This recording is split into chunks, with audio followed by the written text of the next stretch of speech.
Hey, welcome to the One Piece at a Time Distilling Institute with your host, the alchemist of Indiana's Black Forest, Alan Bishop. Hey, this channel is all about home distilling and legal distilling. If you've got questions, reach out to us in the comments below, social media, or via bishopshomegrown@gmail.com. And don't forget to check out thealchemistcabinet.com. Hey guys, so viewer question here from Christy Palmer. Actually not Christy, sorry, Jeffrey.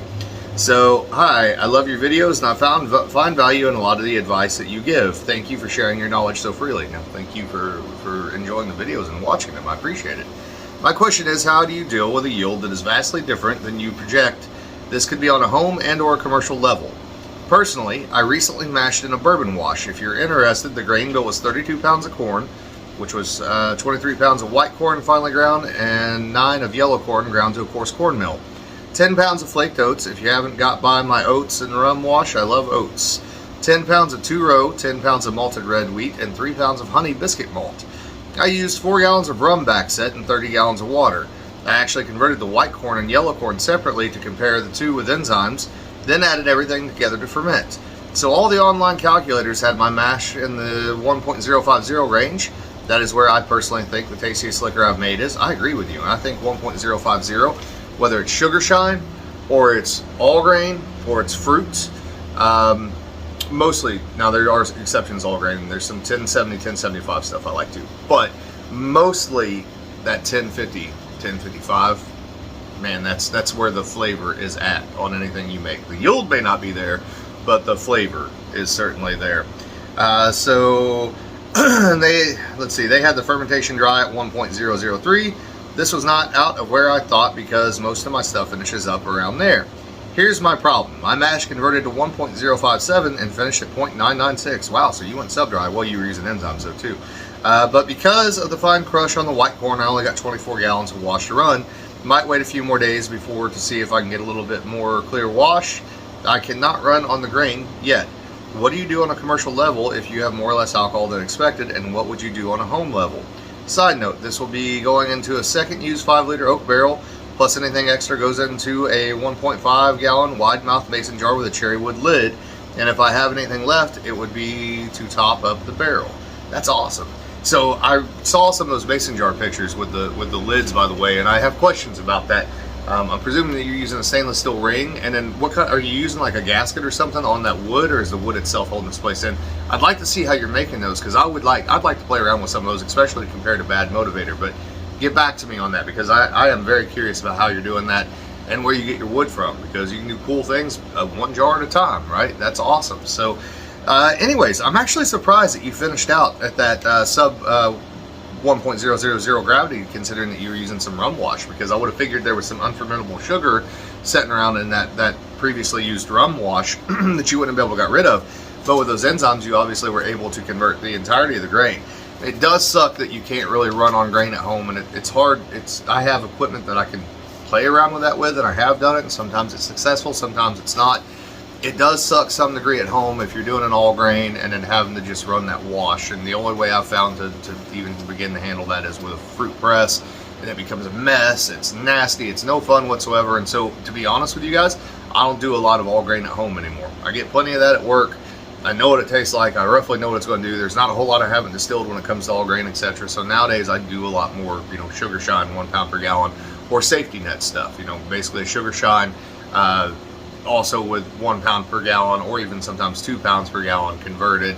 I like to go 1 pound per gallon because it doesn't get thick and I don't have to deal with all that messy stuff. But nonetheless, so what do I do when, I guess what you're asking here is, what do I do when my yield is lesser or greater than what I expect either at work or at home? So typically, I'm usually pretty damn close at work. Now, figuring out how many proof gallons you have overall, and then what percentage is supposed to be or should be, fours, heads, hearts, tails, etc. I'm almost always lower at work than what the predicted math is, but that's fairly normal, right? I don't worry about that too much, and from a legal scale, they're not that worried about that, so long as that extra alcohol was never actually created, carted off somewhere or something of that nature, which it hasn't been. They're more concerned about the taxation once it hits the bottle and gets ready to go out for sale. That's really what they're concerned with, is the yield once it's in the bottle and gets ready to go out of the sales cage to where it's going to. So at work, I don't chalk it up much. Now, if I come in low yield, especially on a fermentation, then I have questions, right? I want to know why we're low on the fermentation. Are we low because we didn't have enough enzymes to get where we need to go? Whether those be artificial enzymes or natural enzymes from the malt.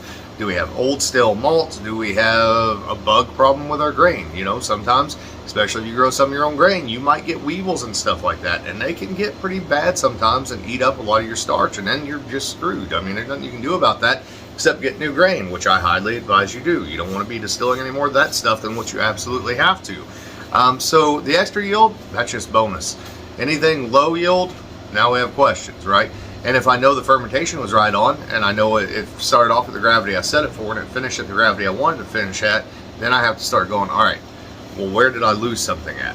If I know I didn't lose it in the head's cut or the tail's cut because my numbers are otherwise the same, might have a small leak in the still somewhere that I didn't know about. And this actually went on for a little while. I had this happen at Spirits of French Lick. You would think that you would catch on to that leak and be able to see that leak, etc. But there was a period of a few weeks where our yields were just a few proof points lower and a couple pounds lighter than what they should have been. And what we finally ended up figuring out was that there was a pinhole in the top of one of the still heads, and it was just so high up in the air and so close to the ventilation that you didn't see any steam from it and you didn't smell it, but that's what was causing it. So, you know, I started breaking it down, go through the problem solving and all that sort of stuff. So, let's see. Also, on your not being able to run grain at home. So, guys, I am working with Wayne Herbert of Bozark Stillworks. I think that we have a solution for you guys if you're interested in actually running solids in your stills, especially if you have a still that you run off of an open flame. You wouldn't be able to do this with an electric still, at least not with an element exposed on the inside, obviously, because you burn to it. But if you run an open flame or even an induction heater or something like that, I think we have found a way to make you a still that you can run solids on.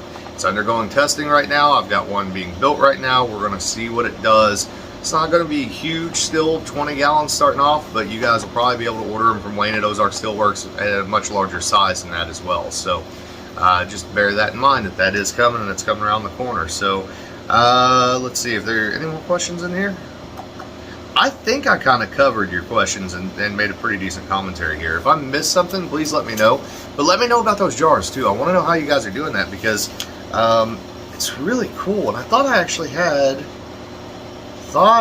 had another email from you, which I do somewhere, but I'm gonna have to find it, where you sent a picture of those jars. So, all right, guys, as always, catch me at thealchemistcabinet.com. You can reach out to me at bishopshomegrown@gmail.com, social media, and the YouTube comments below, and keep the support coming. We love y'all. Later.